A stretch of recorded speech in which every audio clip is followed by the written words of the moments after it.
Haleluya, bersyukur pagi hari ini kita punya Yesus Sang Maestro kehidupan yang senantiasa merancangkan hal yang baik di dalam setiap kehidupan kita.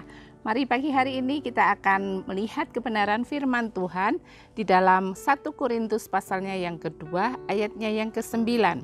Tetapi seperti ada tertulis, apa yang tidak pernah dilihat oleh mata dan tidak pernah didengar oleh telinga dan yang tidak pernah timbul di dalam hati manusia, semua yang disediakan Allah untuk mereka yang mengasihi Dia. Puji Tuhan.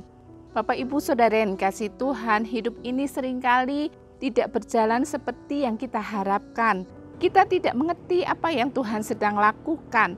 Kita berdoa, kita berharap, kita menunggu, kita menanti-nantikan Tuhan, bahkan menangis, tapi tidak ada tanda-tanda jawaban. Sepertinya Tuhan itu diam.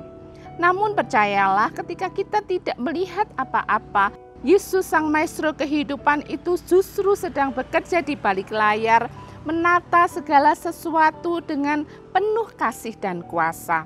Sang Maestro kehidupan kita tahu setiap detil dari hati dan jalan kita. Tidak ada satupun bagian hidup kita yang luput dari perhatiannya. Pagi hari ini ada beberapa poin yang akan kita lihat. Poin yang pertama, Tuhan tahu rancangan terbaik bagi hidup kita.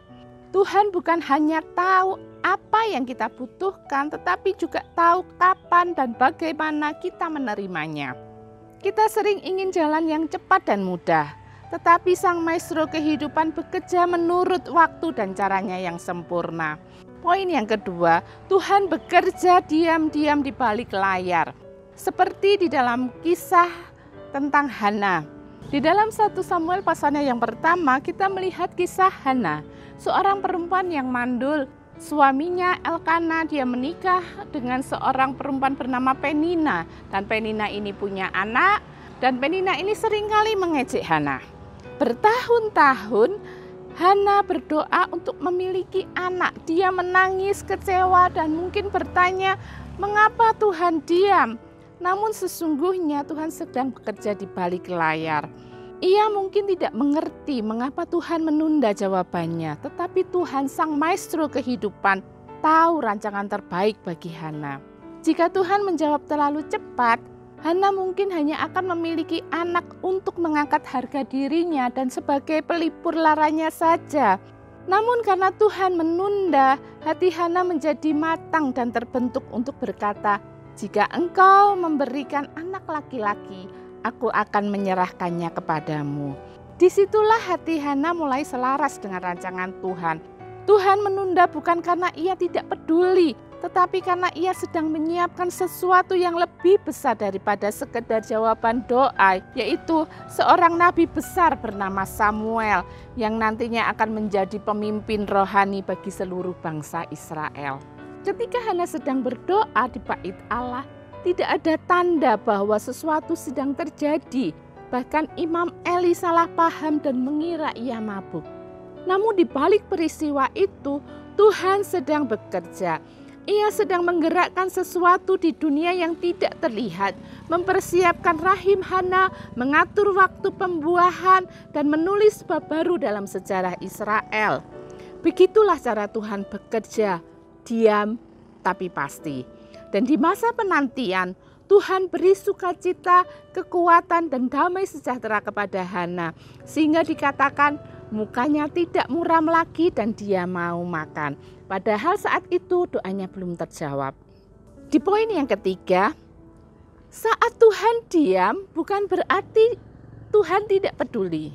Selama bertahun-tahun Hana harus menanggung ejekan dari Penina. Tuhan tidak segera menghentikan hinaan itu. Mengapa? Karena melalui tekanan itu Tuhan sedang membentuk karakter Hana menjadi wanita yang rendah hati, penuh iman dan sabar. Bapak Ibu Saudara yang kasih Tuhan, saat Tuhan diam dalam hidup kita bukan karena ia tidak peduli, tetapi karena ia sedang mengubah kita dari dalam, supaya ketika mujizat itu datang, kita siap menerima berkat itu dengan bijak. Diamnya Tuhan bukan tanda ia meninggalkan, tetapi tanda ia sedang bekerja dengan sangat hati-hati. Sebab ia tahu setiap luka, setiap air mata, dan setiap pergumulan kita. Poin yang keempat, Tuhan menjadikan setiap bagian hidup kita itu indah pada waktunya. Ketika waktu Tuhan tiba, Tuhan mengingat Hana. Ia mengandung dan melahirkan Samuel. Semua air mata yang dulu jatuh menjadi benih sukacita. Hana memuliakan Tuhan dan berkata, hatiku bersukaria karena Tuhan, tanduk kekuatanku ditinggikan oleh Tuhan. Bahkan lebih dari itu, Tuhan memberikan Hana anak-anak yang lain. 3 orang anak laki-laki dan 2 anak perempuan. Bukankah itu luar biasa? Dari kesedihan yang mendalam, Tuhan menulis cerita kehidupan yang indah. Demikian pula dengan kita. Jika kita menyerahkan hidup kita di tangan Sang Maestro kehidupan, setiap air mata, setiap luka, bahkan penantian yang panjang akan Tuhan ubahkan menjadi kesaksian yang memuliakan nama Tuhan.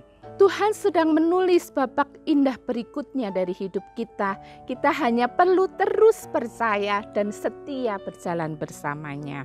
Bapak Ibu Saudara yang kasih Tuhan, mungkin hari ini kita tidak mengerti jalan Tuhan. Tetapi ingat, Tuhan Yesus Sang Maestro kehidupan, tangannya tidak pernah berhenti bekerja di balik layar. Jangan berhenti berdoa hanya karena belum melihat hasil. Tetap berdoa, tetap berharap, dan tetap percaya pada Maestro kehidupan yang tidak pernah lengah atau berhenti merancangkan kebaikan bagi setiap kehidupan kita. Tuhan bukan hanya mendengar doa kita, tetapi Dia mengerjakan setiap doa yang kita naikkan kepadanya. Puji Tuhan, Tuhan memberkati. Mari kita berdoa. Bapa di surga, dalam nama Tuhan Yesus Kristus, bersyukur buat kebenaran firman-Mu, boleh meneguhkan setiap iman kami. Engkaulah Maestro kehidupan kami yang senantiasa merancangkan hal yang baik dalam hidup kami. Apapun yang sedang kami alami, mungkin kami belum mengerti apa yang menjadi rancangan-Mu, apa yang menjadi kehendak-Mu dalam hidup kami. Tapi kami tetap mau percaya, kami tetap mau beriman, menaruh pengharapan kami kepada Engkau Tuhan. Karena kami percaya Engkau sedang bekerja di balik layar, Engkau sedang menyiapkan mujizat, terobosan, kesembuhan bagi setiap kehidupan kami. Terima kasih Tuhan, Tuhan memberkati bangsa dan negara kami. Tuhan pulihkan, selamatkan bangsa kami. Tuhan berkati pekerjaan Tuhan yang ada. Tuhan berkati setiap umat-umat Tuhan. Apapun yang dikerjakan, apapun yang diusahakan oleh umat-umat-Mu di sepanjang hari ini, Tuhan yang membuat berhasil, Tuhan yang membuat beruntung. Terima kasih Tuhan, kami akan masuki hari yang baru ini bersama-sama dengan Engkau, dengan penuh ucapan syukur, di dalam nama Tuhan Yesus Kristus. Haleluya. Amin.